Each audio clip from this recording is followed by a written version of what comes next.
Toka mbali, bado tuko mbali na tunaenda wapi? Mbali.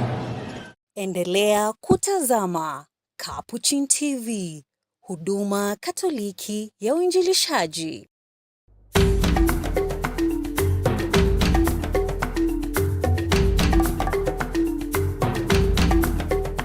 Well, hello to you, our dear viewers of Capuchin TV, and welcome to the Family Faith Show, whereby we get to interact with the youth in various ways. Let's stop judging people according to their tribes. We present to you fresh perspectives, exciting conversations, engaging debates, Bible trivia discussions, showcasing of talents such as singing, dancing, art, and so much more from guests who keep it real and authentic. Sasa wewe, nitajuaje hautanihat?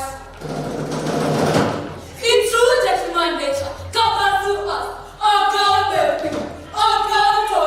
So buckle up, because this season is about to be epic with me, your one and only host, Susan Bulemi. Keep it locked right here on the Family Faith Show every Wednesday from 2 to 3 p.m.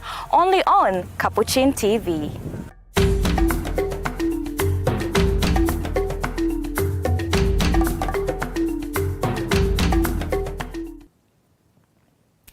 Hello and a very good afternoon to you, our dear viewer of Capuchin TV from wherever you're tuning in from, and welcome to yet another episode of the Family Faith Show with me, your host, Susan Bulemi.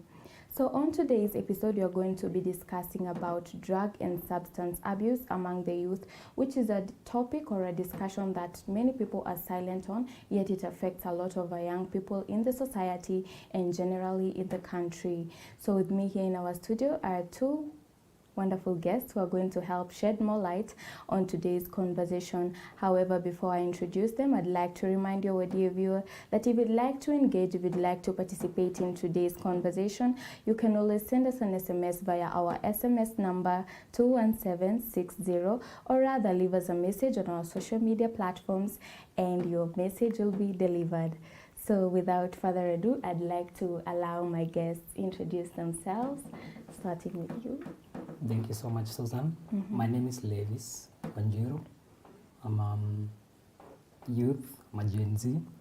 I'm come from Murang'a County, currently in Nairobi, hustling. Yeah, thank you for having me here. Okay, you're welcome, Levis. Thank you very much. So my name is Shitsugane Bernstein, a journalist by profession, also a mental health enthusiast. This is the reason why I'm here today. And I'm happy to be part of this discussion as we shed more light on this topic. Thank you. Thank you so much, Bernstein. Thank you, Levis, for being here today. And maybe before we begin, I would like the both of you to maybe tell our viewers today, why do you think it is important for us to talk about drug and substance abuse here today, because it's something that is affecting a lot of young people? Why do you think it's important for us to have this conversation? Bernstein, you can go first. Okay, thank you. It's very essential that we at least preach the gospel of having drugs, this menace that is called the drug abuse, at least reduced in our society, because it's more often overlooked. You'll find probably a number of youths unable to maybe fit into this society that we are in today, because at one point in life they were discouraged or they were looked down on simply because they are drug addicts, to quote, and they are not given a chance maybe in life to reform, or even after reforming, whatever they did in the past always reflects on their future. Yet that's not the way to go about. So I would urge the community at large and each and every person to at least give each and every person a second chance in life. So the more we preach out this topic, the more people are going to be enlightened, and we're going to have a society that is sober for each and everyone to fit in. Thank you so much for that. Levis, what do you have to say? Maybe I would say, I think today's discussion, it's most important and critical among the youth. This is because in the current time we are living in, we're talking about the social media, the internet. So information is going across. So if we talk about drug abuse, anywhere a youth can access drugs, or maybe can access information about drugs from where he is. That may be in school, at home, or maybe wherever he or she is. So I guess it's important for us to talk about drug abuse today, every now and then, because if we keep quiet, as the Swahili says that usipozimba ufa utajenga ukuta. So we need to have that discussion today so that we can be able to enlighten our fellow youths outside there and let them know that if you get yourself in using the drugs, the consequences would be better for you. Yeah. Okay, and on that note, maybe that brings me to my first question. Yes. Why do you think the youth today, what do you think is driving them to engage in the use of drugs? Thank you so much. I think there is a variety of reasons, or maybe the causes of the youths driving themselves in drug abuse. Among the reasons, number one, we can talk about that the family background. In terms you get some people are raised from backgrounds that have various difficulties or maybe challenges. Maybe you find a parent, maybe the father, the mother has been in terms of maybe affected by the drugs. Sana, okay, like if I say, we talk about the illicit brew, that is changa, busa, and the rest.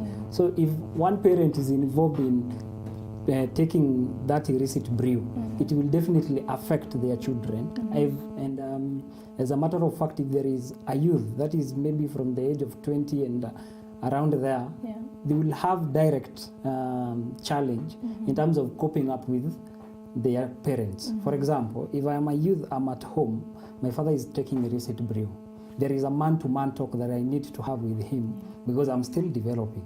So if I need to have that man-to-man talk, the person I should go first for him is nowhere to be found. Maybe day in, day out, or most time of the day, he is no longer to be found. And when he is at home, he's not stable. The other thing is all about unemployment. People go to school as youths, we go to colleges, we go to universities, and we go to TVETs. Then you graduate, you're outside you're outside to the market, and then you get competition. There is a lot of competition in the market, so you try to struggle yourself to see an opportunity, or you can't get none. So you develop that stress in terms of like, I've gone to school, I was hoping that if I'm done with school, I can access maybe an employment, an opportunity for me to be employed, so that maybe I can change my background, so that I can do personal development. But unto you, you get to see that whatever you wished for or whatever you hoped for isn't the same way. And at most of the times, you find that this thing is clogging in your mind. So you have to think about it today. As you seated again, you have to think about it. So as time goes by, it flocks your mind and it blocks your mind from seeing the positive side of like, if I haven't acquired an opportunity to be employed, I can start something else. So you are driven into that thing of like, hey, this world is not for me. So you find that you see yourself that you have to find another way of how you have to be sober, of how you're trying to forget these things so that you can live that day.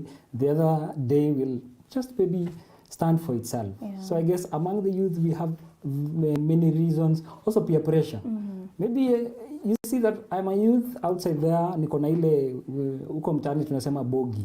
Niko na ile squad yangu. These people ni watu wa sherehe day in day out. But unto you, mini ule msewa like, I was brought up in church, I don't do these things. But day one, let's go, you say no. Day two, no. The third day you'll be like, hey, sitapita on high water. So you find yourself that you are into it through peer pressure.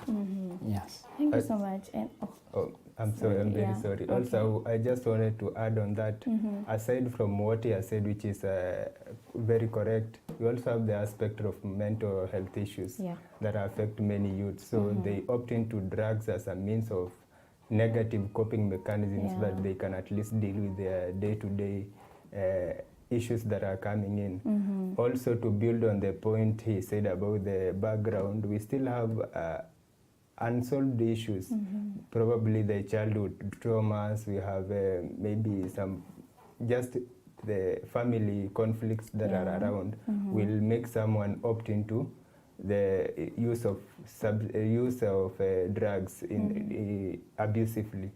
Also, we have the aspect of having these drugs cheaply available.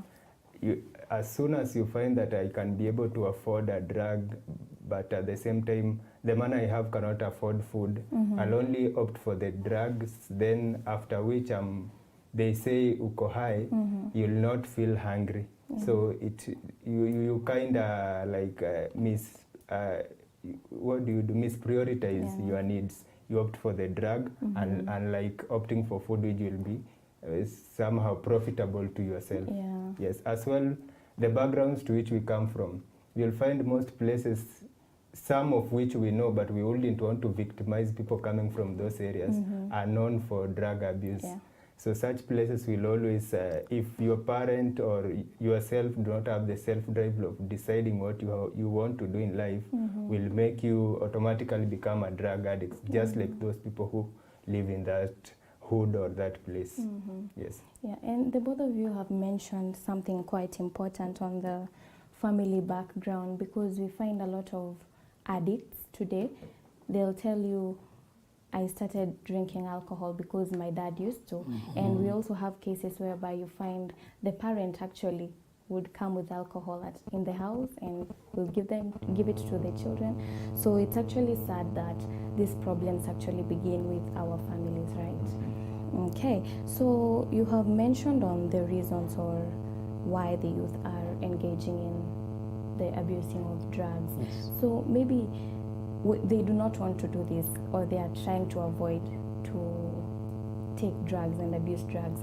Maybe what are some of the challenges that they are facing in trying to avoid the abuse of drugs? Because it's not easy, especially with the point that you mentioned that they are cheaply available, they are everywhere. Maybe what are some of the other challenges that the youth are facing in trying to avoid the use of drugs? Okay, thank you. Maybe I could go first. Okay. There are quite several challenges youth face, especially when it's that time when they want now to quit. I've been using drugs for quite a long time now. It has come time when I need now to opt out of it. One, you fear losing your circle, the mbogi that my friend was talking about. So you are like, do I opt out of doing drugs and I lose my friends? Those are the friends that I know at that moment.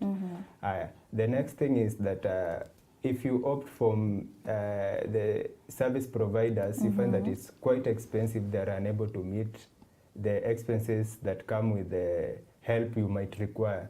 Because for you to identify that therapist or the hospital you want to go to, or even just a random friend will tell you, kwanza nichote nikuonyeshe mahali utasaidika. So you see, it's quite expensive, given that you've been doing drugs and there's nothing you've saved, or at least you've misappropriated all your funds. Aside from that, you'll find that you, even yourself, the withdrawal symptoms will be more higher on yourself, unlike when you say, most probably you won't be able to do it on your own. So that goes back to where the services comes to as being expensive compared to when you just say, let me opt out. Again, there's the fear of maybe being suicidal, because after doing drugs, you at some point seem to be hopeless in life, which is not true to any youths that are listening to us out there. There's always a way out of everything.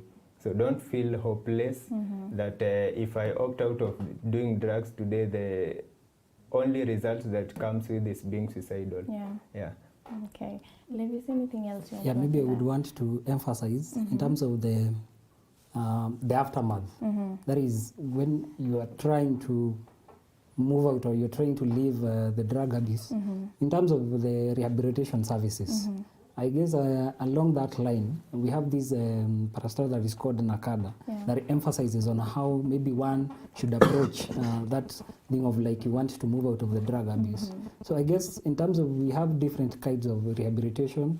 We have the government-based, we have the faith-based rehabilitations, we have the private rehabilitations. So I guess there is a variety of institutions that we should visit as youths that are open. Maybe you could find that you are worried of how much would I spend in terms of going through that rehabilitation process.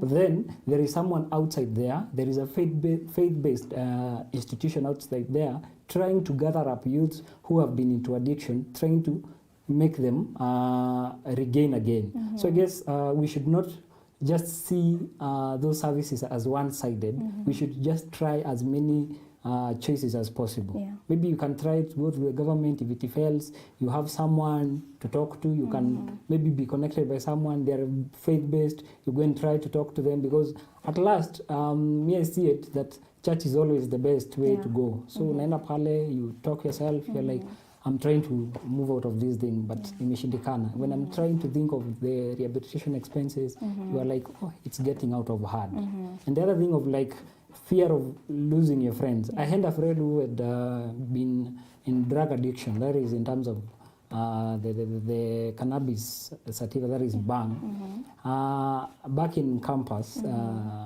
for the last like 3 years, from first year to third year, huyo msee alikuwa na smoke weed proper.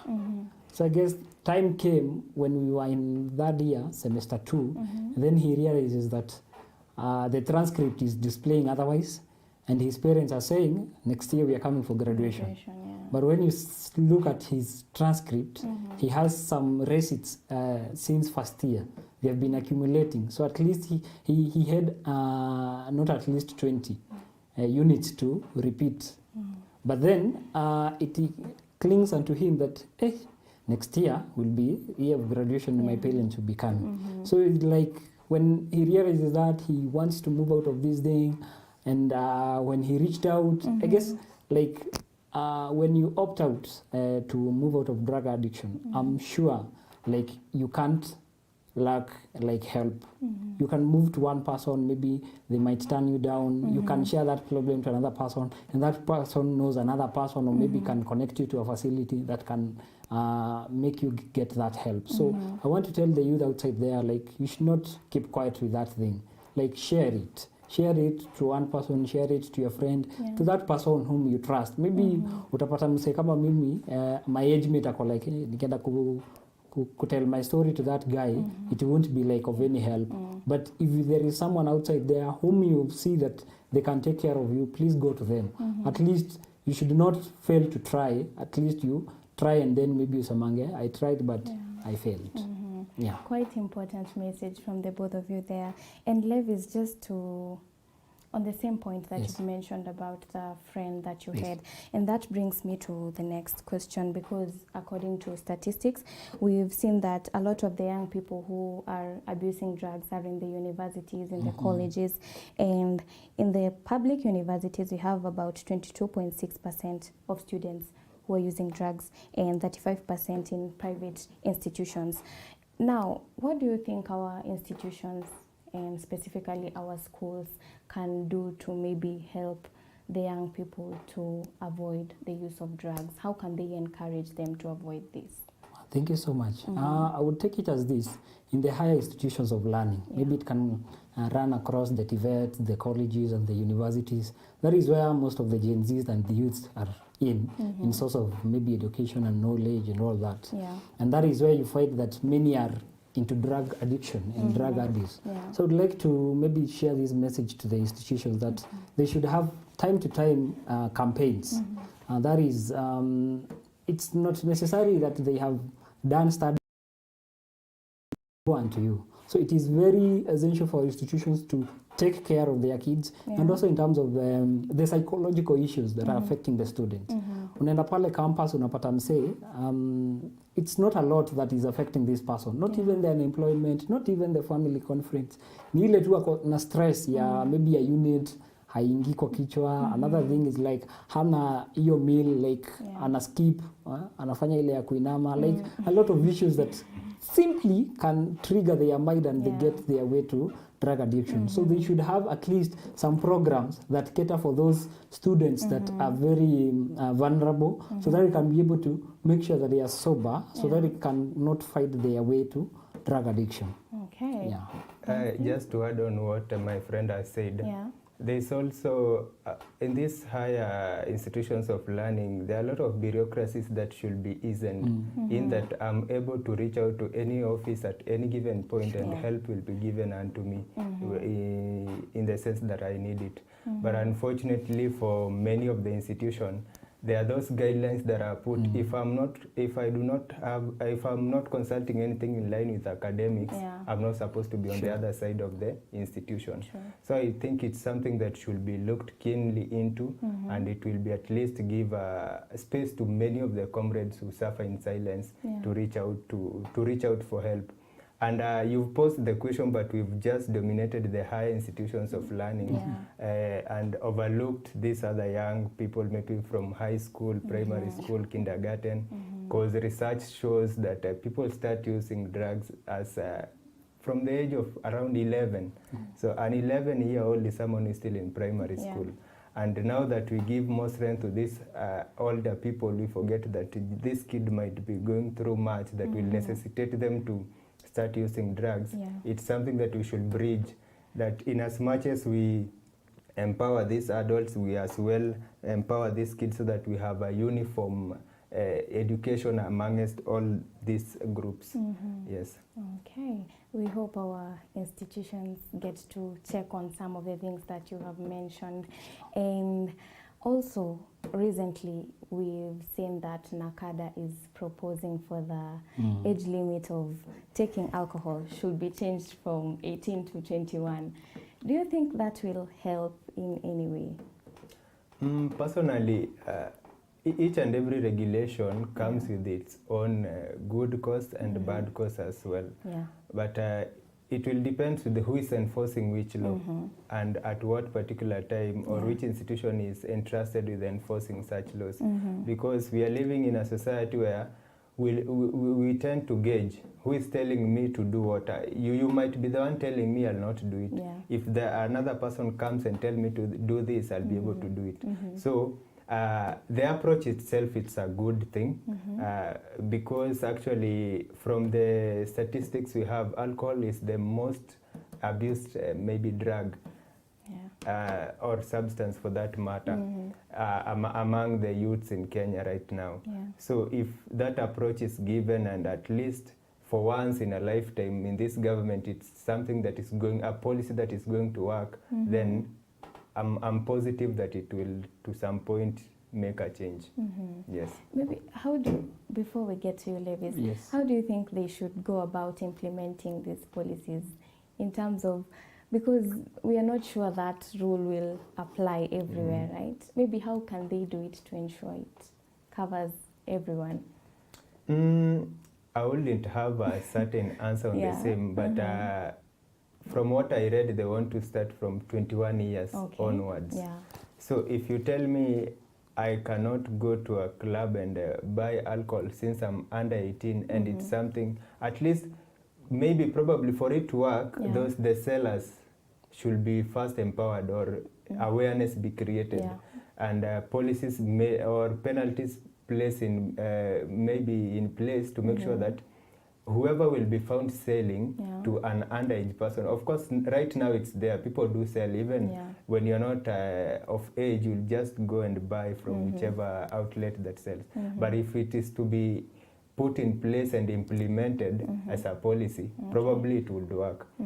If not so, then I think we still have a long way to go, because if the seller will prioritize money over the status of the person buying, then it won't work.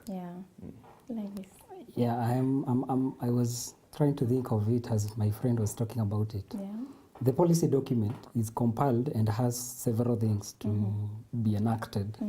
Maybe that number one is in terms of maybe moving the age of being able to maybe access the alcoholic drinks from 18 to 21. The other one is all about the celebrities who maybe market the different brands of alcohol. Every policy has its pros and cons, as my friend said. But now, the way you do it will matter. We have different stakeholders who are in that industry. don't forget that the alcohol, maybe in terms of all the brands, they do play part in our economy. That is in maintaining the GDP. We also see that their source of employment, government collects revenue from them, maybe the local governments and the national government. So it's not something that we can look into and bring just policies all over without good research, and also in terms of how we enhance and implement the policies. So I think number one, we should do a good stakeholder engagement. So we need to know who plays part in this kind of business.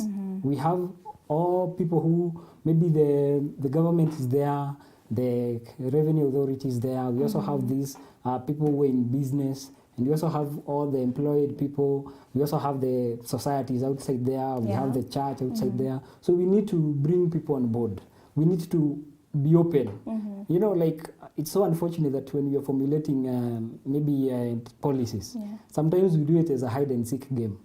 So you see, like, I'm doing it so that I can, maybe it can be of my advantage, it might disadvantage my competitor, but I guess we should be open. Let's come on the table. Let's discuss this as an open issue. In terms of, like, we need to look after our youth. That is our objective. How do you see we do it? How do you see the business people? How do you see we do it? How are the investors able to take up the challenge? Because if you enforce the law and you enforce and implement the policy, at last, utapata kuna mse ako advantaged by the policy, and there is another person who is a disadvantaged. But we need to bring all these people at the same level. We need not to exempt some people to say that, oh, you can go that way, you can go this way. No, we should be on the table all of ourselves. We should be able to discuss this out, and we should be able to address the issue as a collective. So that when we are talking, or when the policy is coming, let it not be like the investors will go back and hold a media brief and say, oh, we are going against what Nakada is proposing, and then the Kenya Revenue is coming up and saying, oh, according to the policies that have been brought, oh, we have reviewed that. You know, like, we need to be open. Let's be realistic. We need to be open. We need to discuss it as an open issue, so that every part and parcel of this business is disseminated with information, and they're able to understand if this policy is implemented, what I have to do is my part. I need not to sell that alcoholic drink to any person who is not above 21, you see? But then, in terms of the 21-year age boundary, so many people outside here have attained 18 and they have an identity card. But literally, if you just walk with them, the way they make their decisions displays otherwise. You might be able to say, yeah, that person is considered as an adult by law, but their decision making is questioning. It is questioning. So I think, I guess during my study in the United States of America, one is considered as an adult in the age of 21. So probably I would say 21 is better than 18, because at 21 you'll have been able, between the years, that is 18 years to 21, that is 3 years. In those 3 years, we have the 65 days a year. So you'll be able to understand within the days, someone has gained something, has learned something, maybe, just when you always say that experience is the best teacher. Sometimes you don't need to learn things by book. You need to see someone who has been taking alcohol because he or she has an ID, 18. But then, how is their life going? But else, we need to be very cautious as we implement these policies to ensure that we are being fair to all. Let's not undermine one sector and then the other sector is taking advantage. I would propose that the policy enactment and the implementation should bring all stakeholders on board, have an open discussion, and then from all the stakeholders, one will be able to maybe air something out, maybe they left something out, and from the engagement, they will be able to review the document and come out with something that we all agree and be able to move forward. Okay. Because on that, there's a point you mentioned on celebrities advertising, and to some point, I did not want to sound like the devil's advocate, but I felt like it would have been also a bit unfair to ask the celebrities not to advertise alcohol. I mean, we are all grown-ups, but also it depends on how they advertise it. I also see it as this way, maybe in terms of the policies that have been reviewed of late. I think even content creators are now being taxed from what they make.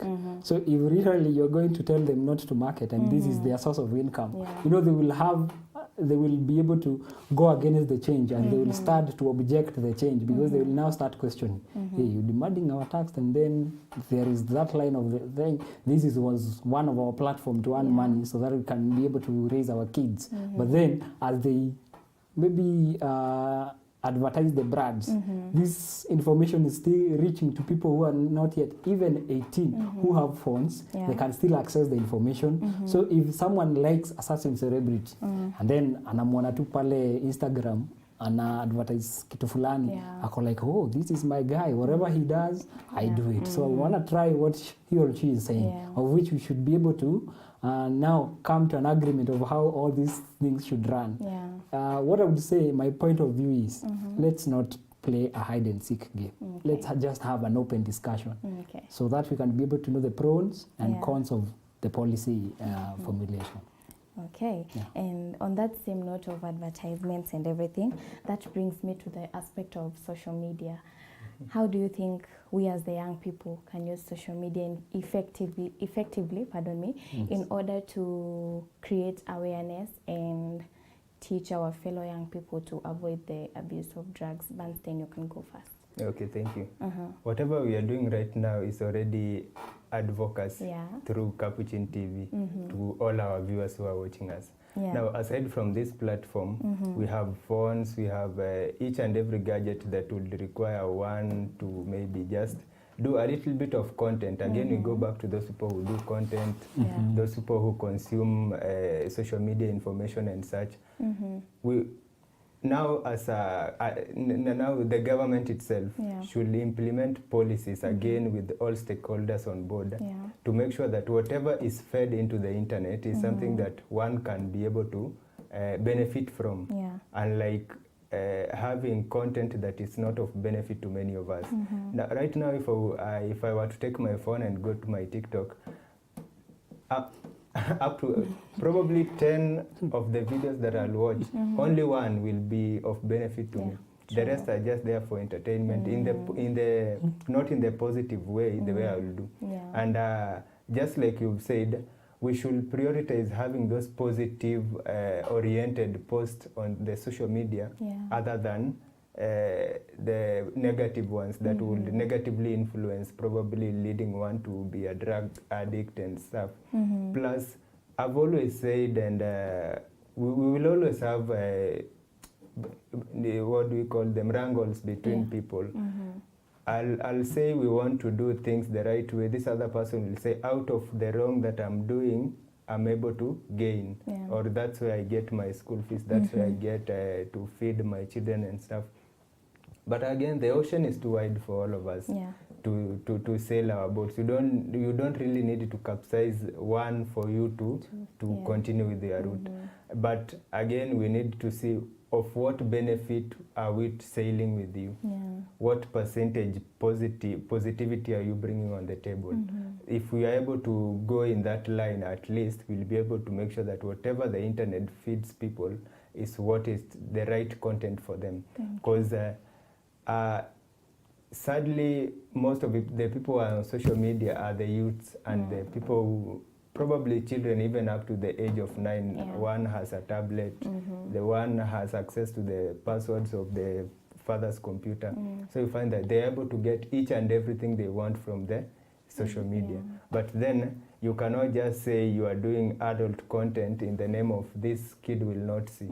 They will be able to see, but then your aim was to advocate for something. For us, we advocate for less drug abuse and less drug and substance abuse.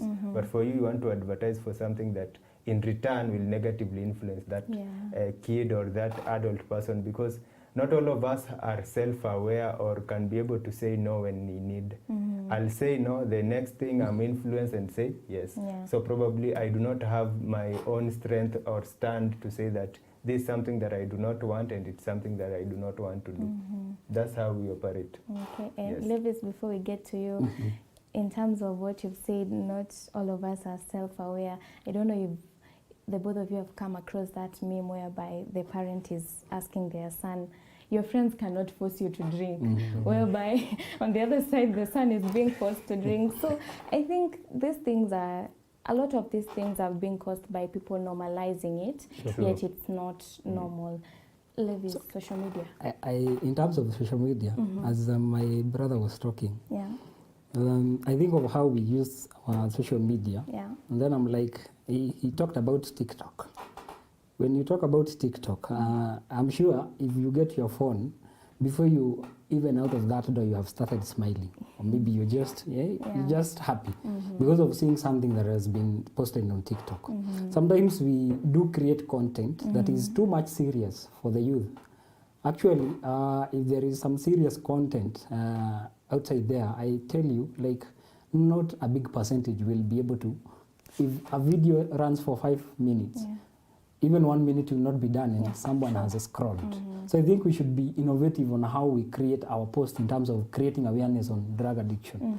Maybe we should be able to integrate, like we should be able to capture their attention. So if there is something or there is a field that these people are interested in, how can we venture into it? How can we be able to integrate that if they watch this video, they'll be able to be happy, and at the last they will be able to have gotten the main point of like you need to move out of the drug addiction, because right now we talk about like posting very serious things, and then you're like, hey, not even all will be able to comprehend what is moving on.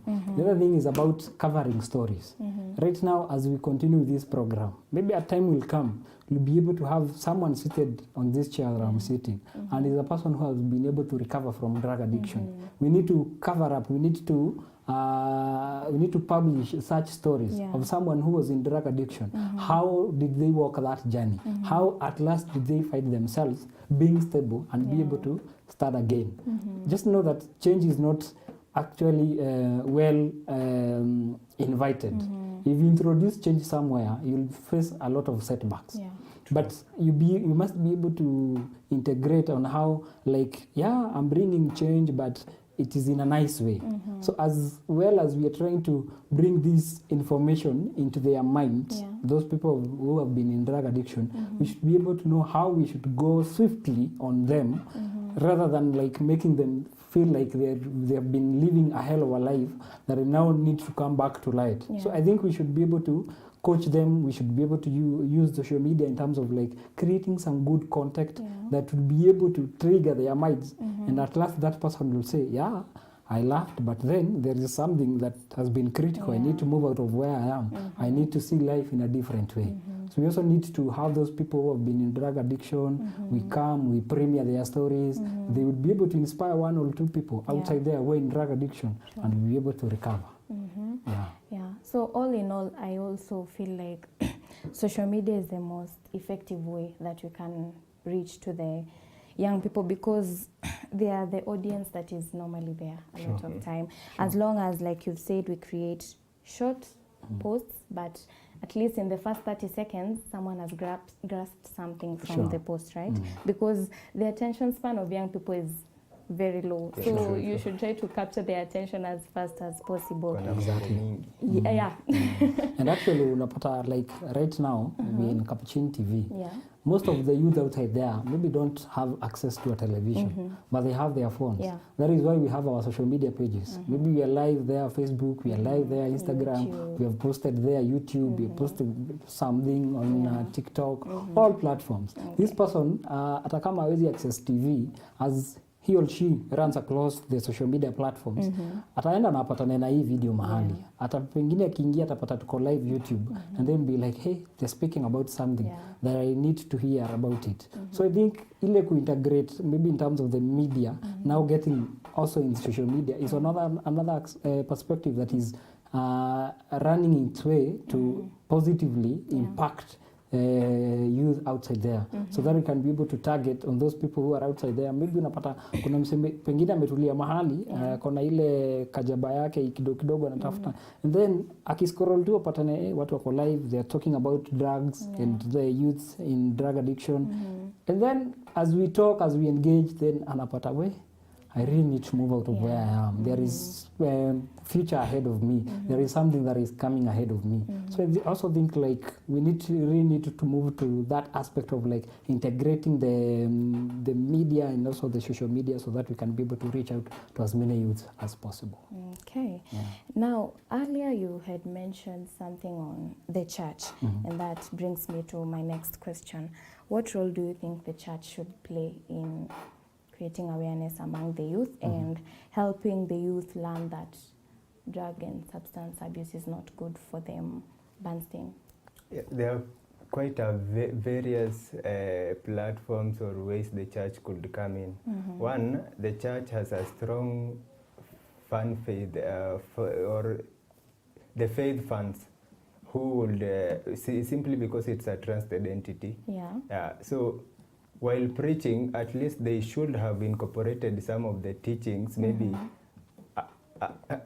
oftenly I feel like laughing because the Bible at some point has been used not in the normal way, because you will find someone drinking and they tell you there's somewhere Jesus Jesus himself changed water into wine.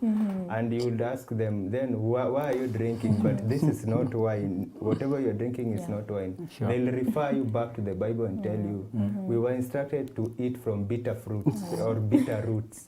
So if you're not knowledgeable enough in matters faith, you'll be able maybe to follow whatever they're telling you. But in reality, the church itself could first of all enlighten the parents, because the parents play a very vital role to their kids who are back at home. Aside from the parents, the church also could create youth groups or youth groups and facilitate them, maybe through engaging professionals who would come speak to the youths. Of course, many of the youth after church, they go home. But if you tell them, the most they will require from you is lunch. And I'm sure out of what maybe, I wouldn't want to be misquoted, but out of what is given to the church, a little percentage could be maybe useful to the youth. Just having maybe some sort of small lunch, buying them lunch and making them remain for that 30 minutes time could be very influential to them. Aside from that, also the confidentiality is key. I've met several cases where someone tells you, I went to probably a preacher, told them my story.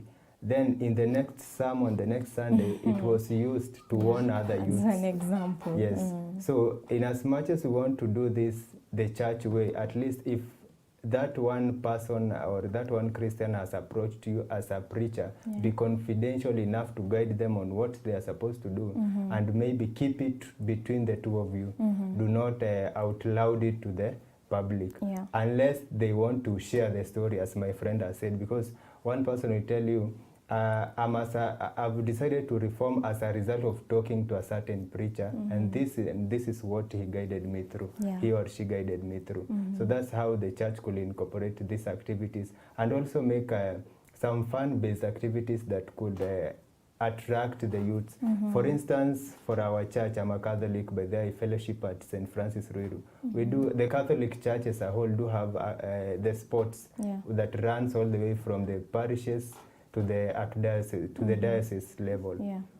So such activities keep youths together, and during these activities you'll find there's always these 2 or 3 people talking about drug abuse, drug and substance abuse, matters, mental health, and all those stuff. So that's how the church could empower such activities or put more resources into such activities to make sure the youth in their churches and the people, all the Christians at large, are well informed about on matters mental health and drug and substance abuse. Okay. In addition to what my brother has said, church is one of the most populated place in terms of the youth. So unapata bringing youth together sometimes is a challenge outside there. So being in church, unapata there is a group of youths. Actually in church, I guess across all denominations, there are different groups. Sunday school, there are those children when among the brigade, the teens, the youth, and then as we go up. So as we talk about the youth, that means by the fact that they are in that church, that means they are a group already. So enacting or else bringing in and integrating some platforms on how they should be able to impact them in terms of positive impact of drug addiction is very easy. My brother has talked about bringing programs. Yeah. So being in a church, we have youths, we can just plan about maybe a rally. We have a rally somewhere. Maybe ikuwe ni ile Saturday jioni tumetoka church tunapatana jioni. We have that rally, and then as we engage, there is this person who is maybe a yes of our age or maybe in between our age bracket, but is not amongst from us, because we tend to say as youths, if I know my brother, the percentage or maybe the chances that I would listen to what he is saying will be very minimal if I listen to a person whom maybe we have never met. So if we can access those professionals outside our places that we also know them, they come, they talk to us, we'll be able to have 1, 2 or 3 people who will be able to change.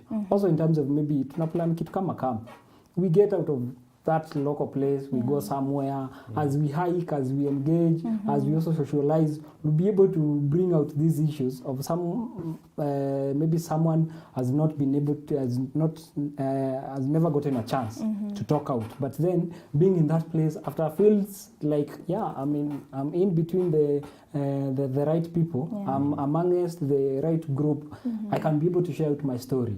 Without judging, without anything, we can be able to help one another. So I guess church is one of the most places that outside there, maybe the well-wishers, the people, the rehabilitation centers should be able to focus in order to bring these people together. They already brought up together, so accessing them will be very easy.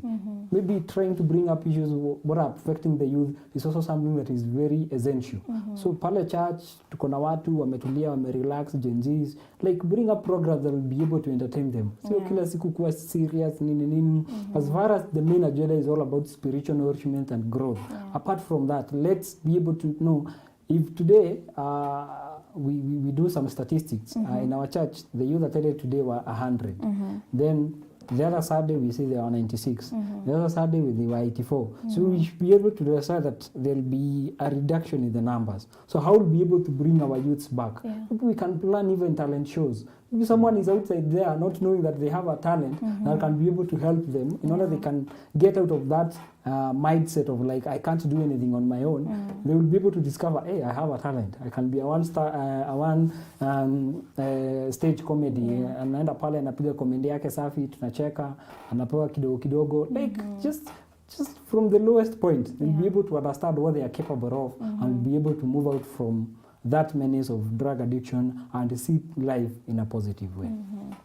Okay, and you have mentioned, the both of you have mentioned something on enlightening parents, and I think that is very important because a lot of people fear to come out and accept they are addicts because they have the fear of my parents or the elder generation are going to judge me. So I think also enlightening the parents is one step to ensure we create a lot of awareness among the people in the society, and also on the fun-based activities, especially the camps, because I feel like a lot of young people enjoy having such time, you know, like a 3-day camp, and people get to interact, and you get to even listen to other people, and even if you are thinking of engaging in the abuse of drugs because you have a certain problem, you listen to other people's stories and you find out, oh, my problem is not that big for me to engage in. Okay, so maybe if we could read some of the feedback that we are getting before we conclude. We have Teresia Rafa who says she's locked in, always looking forward to the show. Thank you, Teresia. We have Patrick Motua says he's following. We have Dennis Mwenda, praise God, I am enjoying the show, tuned in as usual, biggest fan from Meru. And we have Fifi Emush who says she's following, and finally Mora Vero who also says she's following. Now back to you, gentlemen. As we conclude, your parting shots, what do you have to say to the young people who are watching today about today's conversation, and just any advice you have for them?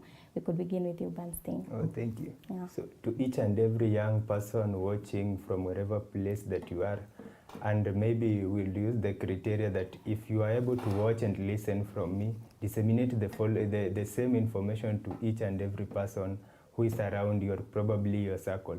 So my message is very simple. Be vulnerable, accept the status in which you are in, whether you are a drug addict, whether you intend to do drugs or whatever form of misuse you would want to use them. Just think of that person who is in need of you, or your value, your whole essence for being a human being and alive today, so that you are able to decide on what is good and what is bad. Always remember there is help at any given point that you need it. It's only that you've not reached out, or if you've already reached out, maybe not to the person whom you would have really wished to, but just figure out who the right people whom you would want to sort help from, and you will be helped at each and every time that you will require. And maybe a shout out to that person from Meru. Meru is very far from here, and at least enlighten all those youths from Meru. Thank you. Okay, thank you so much. Yeah, my parting shot will be to the youths outside there, it's never too late. Once again, it's never too late. Go out there, seek for help. There is help wherever you are. Just reach out to people, reach out to one person, 2 people, 3 people outside there.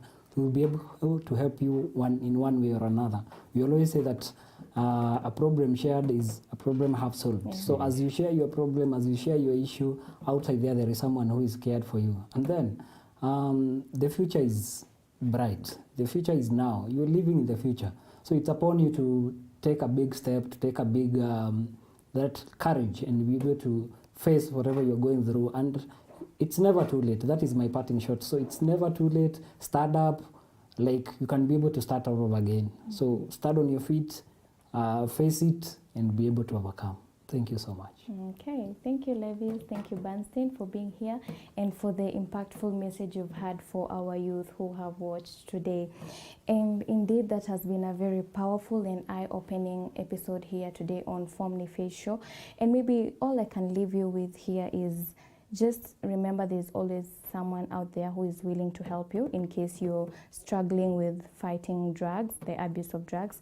Just remember there's always someone to help. Just speak up, reach out, and you'll find the necessary people, necessary organizations that are willing to help you overcome that. That has been all here from Formally Faith Show with me, your host, Susan Bulemi. Until next week, same time, same place, be blessed.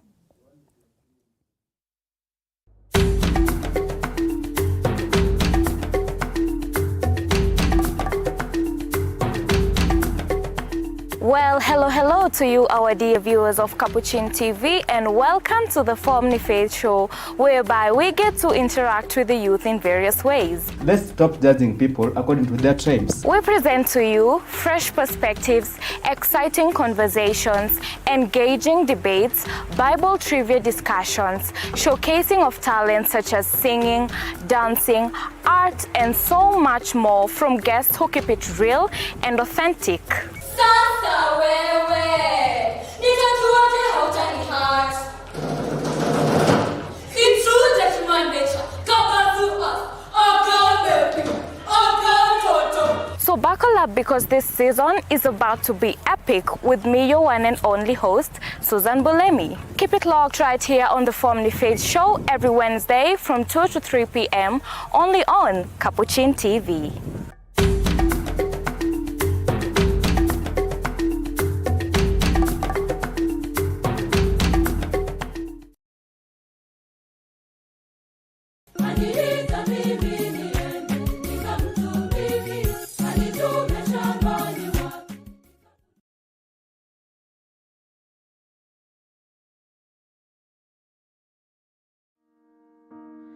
Eternal Father, I offer you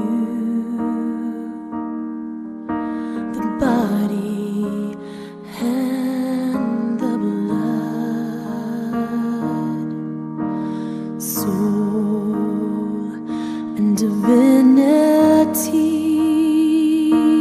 of your dearly beloved Son.